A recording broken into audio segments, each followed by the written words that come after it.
Bu Ervina, ya saya bacain solver ya. Solver mau tanya, anak saya feeling introvert, tapi seperti intuiting juga, suka kreasi, suka gambar-gambar, suka membuat kerajinan, suka kebebasan, kurang suka diatur-atur. Nah, yang mau ditanya apa, Bu? Ini ada Bu Neti dari Organilir. Bagaimana mengajarkan anak thinking extrovert bicara, solver? Cukup kasih tontonan aja, Bu.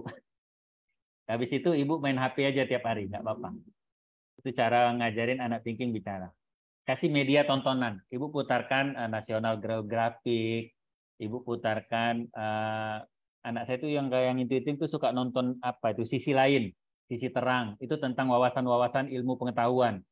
Pokoknya yang berbau ilmu kasihkan aja. Kalau ibu pengen dia bisa baca tulis, kasih aja video-video yang mengajarin tentang baca tulis.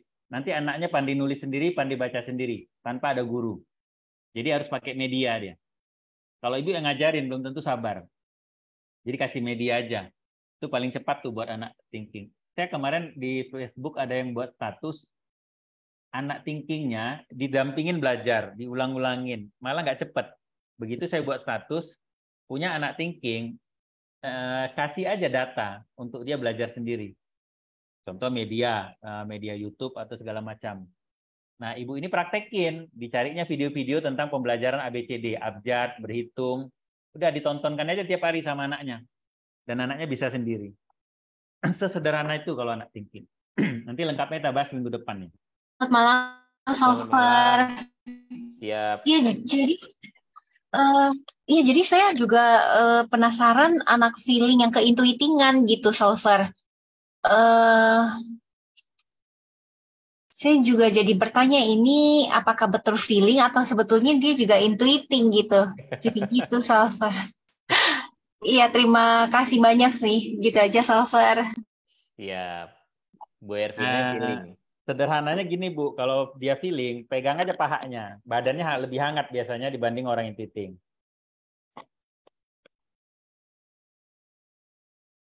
Gimana Bu Ervina? Itu Tuh, jawaban badannya dari lebih solver. hangat. Nah, kalau masalah kreativitas, feeling ini kan sama-sama orang kanan dengan intuiting. Dia juga punya potensi kreativitas. Tapi kalau kita tarik garis merah, benang merahnya, nanti ketemu tuh. Gambarnya orang feeling itu cenderung ada subjek di situ. Ada orang, ada sosok, dan ada story, ada cerita. Itu biasa gambarnya orang feeling. Atau kerajinan yang dia buat itu nanti bentuknya orang. Atau ada story-nya, ada kisahnya. Nah, kreasi-kreasinya pun juga yang berhubungan dengan orang. Dominan nanti ada orangnya, ada subjeknya. Jadi kesenian itu memang adanya di feeling. Tapi kreativitas itu adanya di intuiting. Jadi kalau kita bilang, anak ini punya seni ya. Kalau bicara seni, itu di feeling. Tapi kalau bicara kreativitas, itu adanya di intuiting. Kreativitas itu gini, yang nggak ada diada-adain. Nah, itu kreativitas namanya. Atau nanti lagu dirubah-rubah nadanya. Syair dirubah-rubah nadanya. Atau syair tadi dilari-larikan nadanya. Itu termasuk kreativitas di situ. Tapi kalau feeling itu lebih kepada seni. Maka orang feeling ini bisa jadi budayawan, bisa jadi seniman, pelukis. Dia pelukis tapi nanti dia ngelukis orang. Kalau orang itu dia ngelukis tapi lukisannya abstrak. Nah, itu gambaran perbedaannya. Tapi jiwa seninya sama-sama ada. Mungkin Ya, itu gimana Bu Ervina? Iya, iya benar sih. Terima kasih. Benar sih, selalu ada cerita. Jadi dia selalu menceritakannya dari gambar itu yang diceritakan. Ya betul, ada orang, ada alur ceritanya, ada. Betul, Solver. Ya, terima kasih. Siap, terima kasih Bu Ervina. Ya, halo selamat malam Salvar. Jadi mungkin mau nanya sih, anak saya umur 6 tahun dan memang waktu itu Steven dia intuition introvert. Dan anak intuiting ini kan memang 60% kalau bisa fleksibel lah ya, kayak tadi. Memang sering berantem sama suami saya yang thinking, jujur. Nah, jadi apalagi suami saya harus ya ini semua ada prosedurnya dan lain-lain.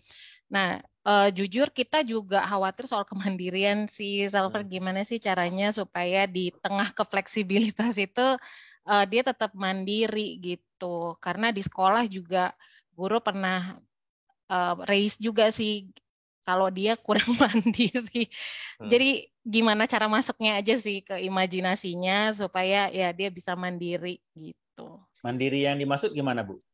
Mandiri tuh dia kalau misalkan udah capek ya dia nggak mau ngelakuin kalau udah capek, atau enggak disuruh bawa makanan, bawa piring dia ke dapur, dia banyak alasan lah gitu. Terus hal-hal yang jadi manja sih kita jatuhnya, karena kalau misalkan dikasih saklek kayak yang suami saya selalu lakukan ya jadi ujung-ujungnya banyak alasan. Jadi mungkin cara masuk supaya dia bisa mandiri dengan sendirinya sih dari segi si intuition ini sih. Nah, 6 tahun mandiri gitu kan. Jadi kalau mau bikin anak intuiting ini mandiri, Bu, dicuekin aja. Dia misalkan dia nggak mau ngangkat piring, itu kan piring dia. Nah, taruh situ piringnya. Kalau nanti bikin nama dia, ini khusus piring kamu. Kalau kamu mau makan, harus pakai piring ini, nggak boleh piring yang lain. Jadi kalau dia nggak mau nyuci, ya udah biarin. Jadi orang intuiting itu mesti dibiarin dia mengalami apa dari tindakannya dia. Itu yang paling gampang tuh, melatih kemandirian orang intuiting. Implikasinya dia dapat, dia rasakan. Nah, bener nih Bang Herdian. Jadi kalau dia nggak ngerasakan itu, nanti kita akan capek, Bu, ngajarinnya. Makanya saya pernah bilang itu ke grupnya Sorowaku, ini ada beberapa ibu guru. Saya bilang, Anda kalau punya anak intuiting sama anak thinking, nggak usah jadi ibu atau orang tua yang terlalu perhatian, yang terlalu baik. Nggak usah semua ilmu parenting diterapkan. Ilmu parenting terbaik untuk anak thinking sama intuiting adalah cuek aja. Yang penting dia sikapnya masih baik. Nah, masalah disiplin, masalah keteraturan ini, memang ini tantangan. Saya pun kalau nyuruh anak saya itu paling susah. Tapi saya kasih yang strategis. Cari yang strategis apa yang paling penting. Ya dari rumah itu yang paling penting apa gitu. Misalkan kalau kami di rumah itu kan, kalau istri itu di rumah kalau nggak ada pembantu, nah itu anak kami yang intuiting ini saya bilang, ini nenek lagi nggak di rumah, lagi pulang kampung. Maka kebutuhan kamu sendiri, kamu yang ngatur. Kamu yang ngatur. Kamu bantu bunda, bantu ayah di rumah. Kalau kamu nggak bantu, ini HP nggak boleh pegang sebelum selesai tugas di rumah. Nah, karena dia introvert, itu bisa jadikan ancaman. Kalau dia extrovert, jadikan iming-iming ketika dia melakukan. Nah, jadi ibu coba cari apa yang menjadi hasratnya dia. Nah, biasanya kebanyakan anak intuiting itu hasratnya nggak jauh-jauh dari gadget, Bu. Jangan jauhkan gadget itu dari dirinya. Makanya paling gampang. Nah, ancam aja dengan gadget segala sesuatu, tapi nggak usah terlalu peritilan lah, Bu. Bawa piring, ya Allah, kan peritilan banget. Ibu aja ngantar piringnya kenapa gitu. Ibu nggak akan dilihat sama, ini bedanya begini ya, anak sensing sama anak feeling. Sosok tadi sama orang feeling, Anda berbuat kebaikan di depan anak feeling, jadi sosok yang baik ditengok dia. Dia mau melakukan itu tuh. Anak sensing, dia jadi meniru. Tapi orang intuiting sama thinking, ini kedewasaan, Bu, yang kita butuhkan. Kematangan dia, kematangannya dia bersikap, itu nanti kan seiring dengan usianya akan muncul. Anak usia 6 tahun belum ngerti, Bu, yang gitu-gitu. Kalau Ibu Dr. Aisyah Dahlan bilang, Anda terlalu dini mengajari hal-hal yang seperti itu di usia 6 tahun. Otaknya itu belum sempurna, frontalnya nih. Jadi kamu ya kalau pulang sekolah, nanti pulang sekolah, sepatu taruh di sini, ini taruh di sini, ini taruh di sini.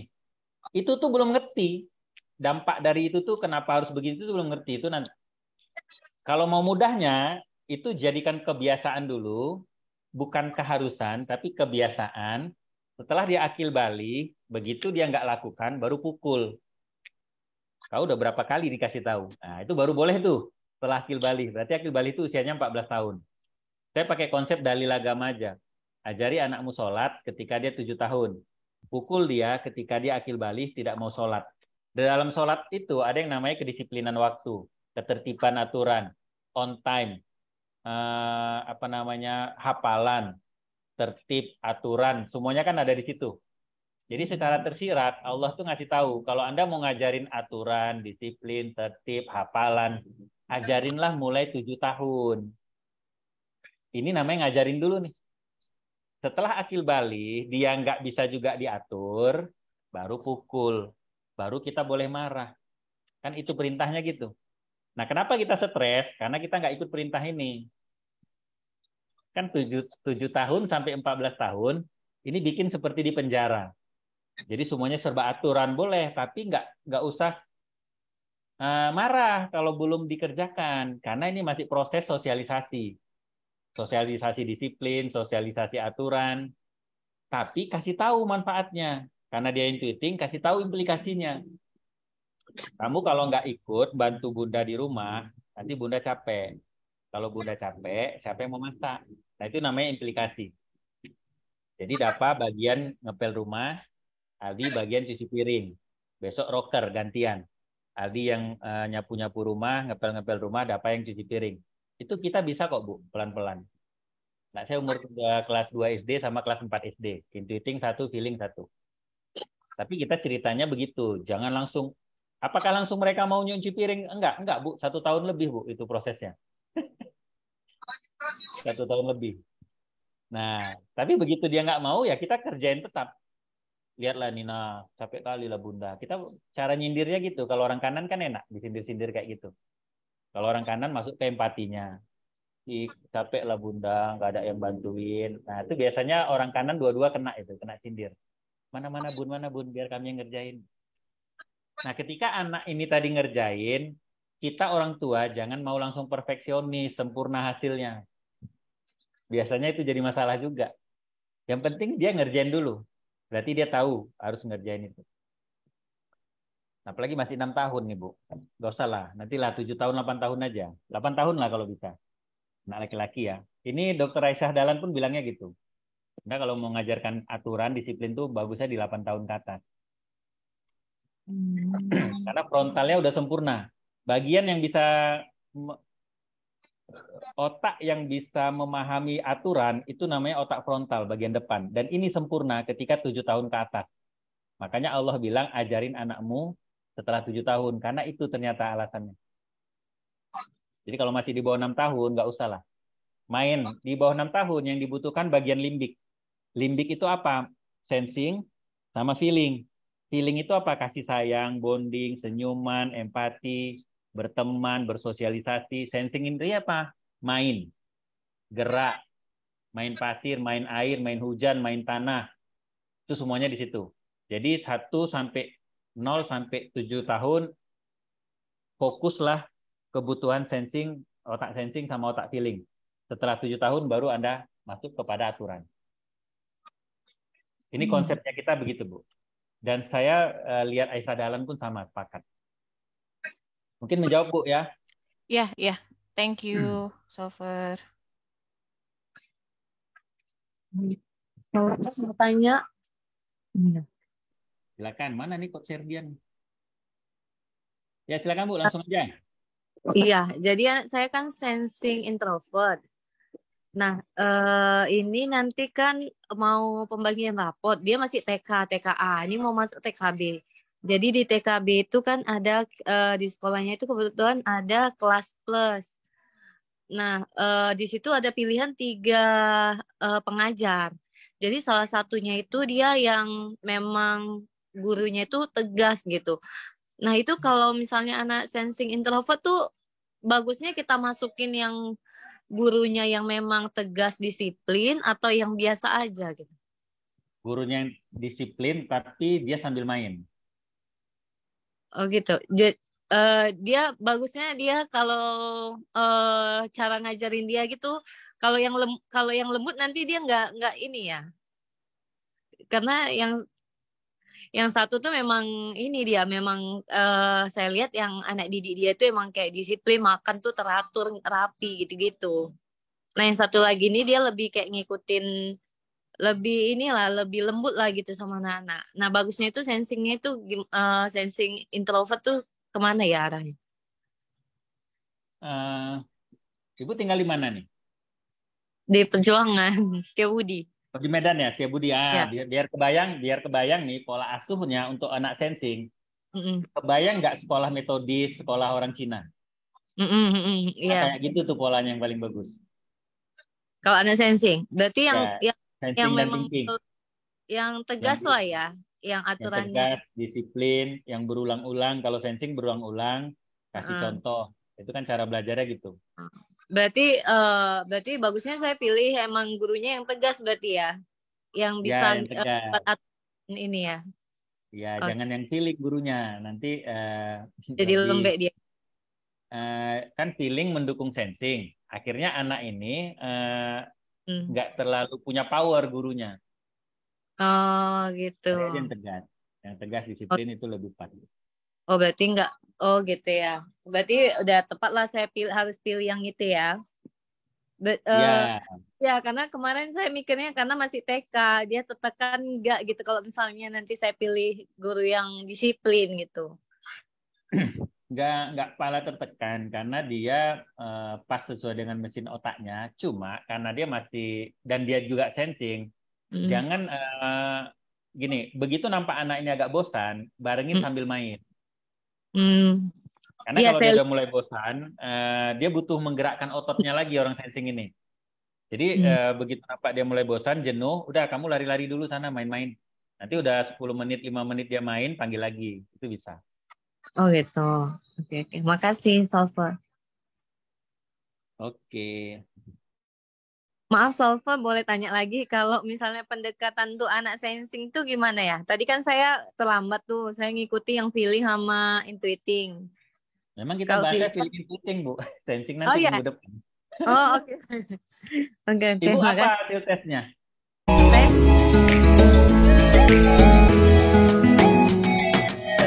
Thinking extrovert. Oh, thinking extrovert. Iya, makanya kadang sering greget juga ngadepin anak Kalau sensing. thinking punya anak sensing itu masih sejalan. Oh iya. Cuma yang nggak bisa, yang menjadi masalah antara thinking sama anak sensing itu, thinking ini begini cara belajarnya. Caranya orang thinking itu kan dikasih tahu sekali, 2 kali ngerti.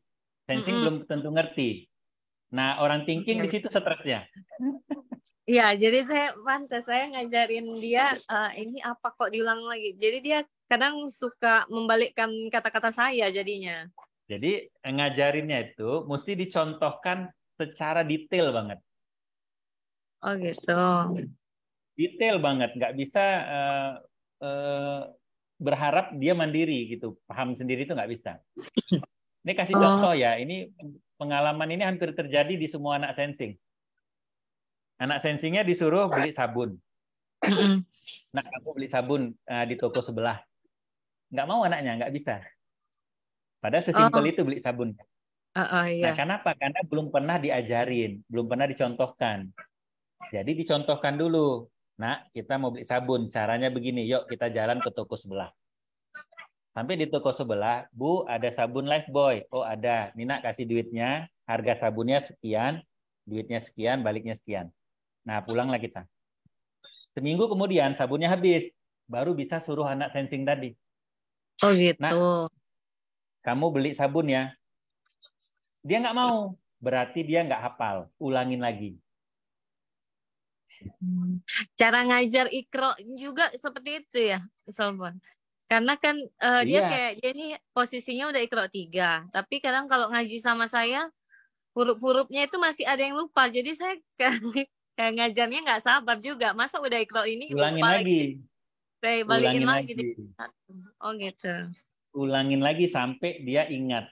Nggak ingat, ulangin. Nah, yang jadi kendala kalau orang tua thinking nggak sabar mengulang, karena orang thinking nggak suka diulang-ulang. Di situ aja kendalanya. Iya. Jadi sabar dalam pengulangan aja. Oh gitu ya. Oke, makasih Salva. Iya. Gimana contoh cara apresiasi kepada anak intuiting? Maunya dikasih tahu dulu, Bu, karyanya apa? Kalau misalkan dia menggambar, atau contoh anak saya kan suka main HP, main gadget, main game. Cara saya mengapresiasi, saya selalu tanya, prestasi dia udah di mana di game itu? Apa, kamu di game udah sampai mana levelnya? Udah sampai ini ya. Kamu udah dapat skin apa? Jadi kita harus ngerti dulu itu. Gara-gara dia minatnya itu, saya akhirnya kepo nyari tahu. Oh, main ini levelnya di mana? Ada tokoh namanya ini. Begitu saya tahu, jadi mudah masuk ke dalam imajinernya dia. Jadi berarti kamu nanti abis ini targetnya apa? Saya akan mau kejar ini ya. Ini skinnya ini cara dapatkannya begini-begini. Perlu duit nggak? Ya perlu sih ya. Alah, nggak usah pakai duit apa? Kan enak tanpa harus ngeluarin duit. Jadi dia bisa dapatkan sesuatu yang orang lain itu bayar, anak-anak lain bayar untuk dapatkan fitur-fitur di game itu. Dia dengan effortnya bisa. Kebetulan karena dia introvert, jadi dia tertantang dengan hal-hal kayak gitu. Nah, efeknya apa? Karena dia terbiasa tertantang di game tadi, ini kebawa kepada sekolah, kepada dunia nyata. Jadi dunia mayanya kita apresiasi, kebawa kepada dunia nyatanya. Di sekolahnya pun dia tertantang untuk berprestasi. Nggak mau kalah itu. Nah, jadi nggak usah khawatir dengan gadgetnya. Yang penting dibatasi. Yang nggak boleh itu berlebihannya. Jadi kita batasi cuma 3 jam sehari. Kalau hari Minggu, dari mulai matanya melek, sampai dia mau tidur lagi, boleh main HP. Anda mau coba tiru boleh, silahkan. Ya. Pak, saya Meli mau tanya bagaimana baiknya komunikasi mendidik anak intuiting introvert dan saya intuiting extrovert. Anak saya usia 8 tahun. Nah, ini enak, sama-sama intuiting. Ibu sebagai orang intuiting pengennya diperlakukan seperti apa? Nah, lakukanlah hal yang sama dengan anak. Sama juga Anda feeling, Anda pengennya diperlakukan seperti apa di masa anak-anak ya. Jangan di masa dewasa cara berpikirnya. Di masa anak-anak dulu Anda pengennya kayak apa. Nah, begitu juga perlakukan anak. Untuk yang tipenya sama dengan anaknya, ini jangan jadi orang tua banget. Jadilah teman, karena tipenya sama. Jadi sebagaimana kita berteman, kita mau berteman itu kan nyaman. Ingin diperlakukan teman itu kayak apa. Nah, maka kita perlakukan dia seperti itu. Kalau sama tipe lebih enak. Komunikasinya ya, Anda intuiting. Komunikasinya kan komunikasi cara intuiting juga. Berimajinasi, bawa dia berhayal. Jangan jadi intuiting yang perfeksionis. Kalau jadi orang tua nih. Kepada anak intuiting. Intuiting yang easy going lah. Yang santai. Pak, anak saya umur 5 tahun. Bagaimana cara mengetahui kesukaan anak intuiting introvert? Apa yang paling sering dia ceritakan imajinasinya, berarti di situ tuh pintu masuk kesukaannya. Kalau dia sering ceritakan tentang superhero, kalau dia sering ceritakan tentang astronot, kalau dia sering ceritakan tentang bintang-bintang, kalau dia sering ceritakan imajinasinya dia, ibu pintu masuknya dari situ tuh biasanya. Kita bisa tahu, oh kesukaannya di situ. Berarti hasratnya ada di situ. Jadi kita dorong atau mendorong dia untuk melakukan sesuatu yang positif, itu pintu masuknya bisa dari hasratnya. Contoh misalkan gini ya, anak ini disuruh mamanya ikut lomba 17 Agustus. Dia bilang, malas lama, becek, capek, panas, segala macam kan gitu. Mamanya ingat, anak ini pengen minta skateboard. Jadi skateboard yang lamanya rusak, karena anaknya ini suka main skateboard. Jadi karena skateboard lamanya rusak, jadi minta yang baru. Orang tuanya nggak beliin. Nah, ini yang dijadikan pintu masuk hasratnya si anak. Kamu kalau ikut lomba 17 Agustus, bawa piala apapun, jadi jangan ditetapkan ya, harus piala 1, juara 1, juara 2, juara 3. Jangan gitu. Diberi kebebasan, ini yang disebut kebebasan. Terserah kamu mau bawa piala juara 1, juara 2, atau juara 3, yang penting ada piala. Kalau kamu bawa piala, nanti mama belikan skateboard. Yang tadinya dia banyak alasan, panas, becek, segala macam. Akhirnya dia ikut lomba 17 Agustus. Bebaskan lombanya apa. Jadi terserah dia lombanya apa. Yang penting ada pialanya. Yang strategis itu pialanya. Ini cara komunikasinya. Nah, pulang anaknya, Ma ini piala juara 2. Kapan kita beli skateboard? Nah, skateboard tadilah menjadi pintu masuknya. Hasratnya ada di skateboard. Jadi hasrat sesaat itu ada di situ. Kalau dia punya impian jangka panjang, itu lebih panjang lagi hasratnya. Pak mau tanya bagaimana cara menerapkan tanggung jawab ke anak SE yang cowok 12 tahun supaya misalnya kalau mau ujian dia sadar untuk belajar dan lebih percaya diri untuk melakukan kegiatan apapun, terutama di sekolah karena selama ini suka nggak pede. Selama ini memang masih saya dampingi untuk belajar tapi nggak full. Dampinginnya jangan hilang, tetap didampingin. Ibu ngajarinya pakai kasih sayang, nggak usah kebanyakan merepet. Itu biasanya anak pilih yang jadilah orang tua yang disenengin sebagai teman ketika belajar. Nggak usah terlalu banyak tugas atau nggak usah terlalu banyak apa ya. Ke anak feeling ini nggak usah terlalu banyak menuntut banyak menuntut tanggung jawab lah. Cukup bilang gini ke anak feeling. Kamu anak mama yang paling baik, paling ganteng, kebanggaan. Jadi mama tuh bangga, senang banget kalau kamu tuh nilainya bagus. Sekolahnya bagus. Itu kebanggaan saya, kesenangan saya tuh di situ. Jadi di situ pintu masuknya, jangan prestasi. Nggak usah fokus di ujian kamu nilainya harus gini, nggak usah gitu, Bu. Itu jadi tekanan. Fokus jadikan aja dia secara kepribadian baik, punya temannya banyak, sama teman-temannya nggak jutek, nggak dijauhi teman-temannya, kemudian guru-guru senang sama dia. Fokus yang gitu-gitu aja. Fokus hal-hal yang seperti itu, anak feeling. Nanti nilainya ngikut sendiri. Nah, tapi kalau punya anak feeling jutek, nggak punya teman, dijauhi teman-temannya, ini ibu PR-nya di situ dulu. Selesaikan itu dulu. Jangan kejar akademis. Nanti nggak nyambung nanti akademisnya. Kalau dia tipikal feeling yang dijauhi orang. Tapi kalau dia banyak temannya, kemana-mana orang sapa dia, tegur dia lewat orang kenal dia, atau dia kenal orang, itu bagus tuh anak feeling. Nah, dari situ kita bisa bilang, nak, kamu dikenal banyak orang, nilaimu kalau rendah, perasaan kamu gimana? Malu nggak? Nah, sesederhana itu, ngasih tahu ke orang feeling. Jangan nanti kamu nggak naik kelas loh, nanti kamu begini-begini, itu nggak masuk tuh. Saya feeling extrovert, kakaknya FE, adiknya IE, kakaknya E, adiknya IE, berarti adik dukung kakak. Suka usil dengan abangnya yang suka nangis. Gimana baiknya saya dengan abangnya yang sama-sama FE? Nah, kalau anak usil ini biasanya ada pembedaan. Dia ngelihat ada perbedaan sikap antara dia dengan yang kakaknya. Nah, ini kalau bisa dihilangkan perbedaan ini, jangan sampai ada perbedaan. Itu yang pertama. Yang kedua, kalau dia usil, mungkin dia nggak tahu mau ngapain. Nggak ada kerjaan. Jadi kasih dia berkarya. Kasih Lego kayak atau mainan-mainan kesempatan yang dia bisa berkarya atau ngerjakan hal-hal yang lain. Kalau main HP nggak apa-apa, biar dia nggak ngusilin. Ya kalau orang intuiting itu kalau nggak ada yang dikerjainnya, dia ngusilin orang. Jadi antara dua tuh alasannya biasanya. Kecenderungannya ya Bu ya. Karena kita nggak komunikasi. Gimana cara menstimulus anak sensing introvert? Mau pegang alat tulis, mau pegang pensil warna, karena anak saya sama sekali belum minat pegang krayon dan pensil. Besok dia masuk TKA.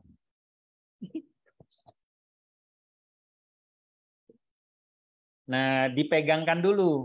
Ini pensilnya misalkan, Ibu pegangkan dulu. Karena orang sensing ini kaku otot-ototnya kalau belum terbiasa. Jadi dipegangkan dulu. Ya. Ada latihannya kalau mau pegang-pegang beras, pegang-pegang pasir. Ya. Dia main pasir dulu. Jadi sebenarnya anak-anak di kampung-kampung itu suka main pasir, suka main tanah, itu sebenarnya bagus untuk sensorinya. Jadi kalau Anda takut kotor, jadi masalah tuh. Jadi kalau sensorinya udah terbiasa, megang-megang pasir, megang beras, nanti dia lebih mudah untuk megang pensil. Nah, kalau ibu mau masukkan dia TK, ibu nggak usah stres. Nanti kan tugasnya orang sekolah tadi, ngajarin anak kita bisa megang pensil. Ngapain ibu stres? Benar nggak, Coach? Kan anaknya mau masuk TK ini. Apa ini ibu takut? Ibu udah bayar TK-nya kok untuk ngadidik anak kita. Jadi orang sensing ini kalau dilakukan pengulangan, diajarin berulang-ulang sama gurunya nanti bisa sendiri. Saran saya, kalau kita bicara tentang parenting, sebenarnya fokus utama itu bukan anak, tapi orang tua. Ya, karena agak mustahil menurut saya kita mau buat anak kita bahagia, nyaman belajar kalau kita sebagai orang tua dalam menjalankan peran sebagai orang tuanya belum nyaman dan belum merasa gue banget juga. Maka bicara parenting kayak mana ketemu orang tua dan anak ketemunya di tengah. Jadi bukan misalnya nih kecenderungan orang tua thinking yang serba teratur ketemu sama orang intuiting. Apakah orang tua thinkingnya harus ikut urak-urakan kayak anak intuitingnya? Nah, kalau kayak gitu konsepnya, tinggal nunggu waktu aja nanti orang tua thinkingnya bakal stres sendiri. Nah, aku maunya anakku seperti ini gitu ya. Ya, karena kita nggak tahu ibu mesin kecerdasannya apa, ya kita arahannya kita fokus kepada anak aja. Tapi kalau kita bisa tahu posturnya, apalagi postur lengkap keluarga, ini akan sangat mudah sekali jika Bapak Ibu semua ketika menghadapi masalah kita bisa gunakan postur tersebut untuk strategi komunikasi atau strategi untuk jalan keluar. Karena beda postur, beda pola parenting seperti Pak Erdian bilang. Jadi nanti jangan pernah nasehatin cara parenting dengan orang lain. Karena bisa jadi postur mereka beda dengan kita. Ya. Ih, anakmu kok gituin? Aku kalau sama anakku harus kuginiin. Kalau nggak kuginiin dia nggak bisa. Dia nggak ngerti. Iya, lo yang posturnya begitu. Dia belum tentu posturnya begitu. Cara tadi belum pas untuk mereka. Jadi saya sejak tahu Stephen nggak pernah lagi saya komentarin tindakan orang tua ke anaknya. Karena kita nggak tahu tuh posturnya apa. Salver, gara-gara keterangan saya tadi, ada pertanyaan satu lagi boleh nggak nih? Boleh. Malam Pak, anak saya insting, saya thinking. Nah ini dua-dua udah ada nih, lebih mudah ya. Anak saya insting ini saya nasihatin suka marah-marah Pak, gimana ya komunikasinya? Ini orang tua thinking, anaknya insting. Coach. Nah kalau anak insting, feeling, sensing. Ini perhatikan ya, polanya sama. Mereka ini sensing peniru ulung. Feeling, subjek, figur. Begitu figurnya A, dia ngikut. Insting, dia adaptasi. Dengan siapa dia berinteraksi, dia akan beradaptasi seperti itu. Dia menjadi bunglon, menyamakan dirinya dengan itu. Jadi kalau anak insting marah-marah, suka marah-marah, berarti yang berdekat dengan dia siapa? Berarti suka marah-marah. Karena dia beradaptasi. Dia menjadi bunglon, supaya sama. Nah, supaya hilang marah-marahnya, maka yang di lingkungan tadi harus berubah. Supaya bunglonnya berubah juga warnanya. Sesimpel itu anak insting. Siap. Jadi Ibu ya, Bu apa nih? Bu Nur Latifah, ini sebagai thinking tetap menjalankan peran thinkingnya, tetap disiplin karakter dalam proses parenting. Jadi keinginan untuk rumah lebih teratur, lebih terjadwal, lebih tertata, ya, lebih mengedepankan kedisiplin dan kemandirian itu nggak apa-apa. Ibu keluarkan atmosfer parentingnya seperti itu. Nah, tapi ketika komunikasi atau memahamkan anak, kenapa ibu lakukan seperti itu? Pakai bahasanya anak. Nah, bahasanya anak insting itu ya sama kayak Solper bilang tadi ya. Dia akan sangat menyesuaikan. Kalau ibu pernah atau cenderung menyampaikan dengan marah-marah, dia akan tiru itu. Karena memang anak insting atau orang dengan MK insting itu kecenderungan lebih suka kedamaian, lebih suka menyampaikan sesuatu dengan penuh dengan kondisi alfa ya, frekuensi otak kondisi alfa. Itu lebih gampang. Nada rendah, ulang-ulang, to the point. Oh, ini saya tambahin lah tadi karena Bang Herdian bilang, Ibu kan tadi thinking, nuansa pola parentingnya teratur. Rumah itu mesti teratur, mesti terjadwal. Pokoknya kayak perusahaan banget lah, semuanya ada SOP-nya. Nah, ketemu anak insting ini kan kecerdasannya menolong. Maka pintu masuknya menolong. Nah, kamu kan anak baik. Bantu mama dong merapikan tempat tidur ini. Bantu mama ya merapikan sepatu. Kan ibu tadi pengennya rumah teratur nih. Anak dilibatkan yang insting. Maka pintu masuknya ketika berkomunikasi pakai gaya insting. Jadi bukan berarti nggak mau teratur gara-gara anaknya insting nggak teratur. Tapi karena dia insting, pintu masuknya kata komunikasinya itu bantu. Karena dia kecerdasannya menolong. Libatkan dia.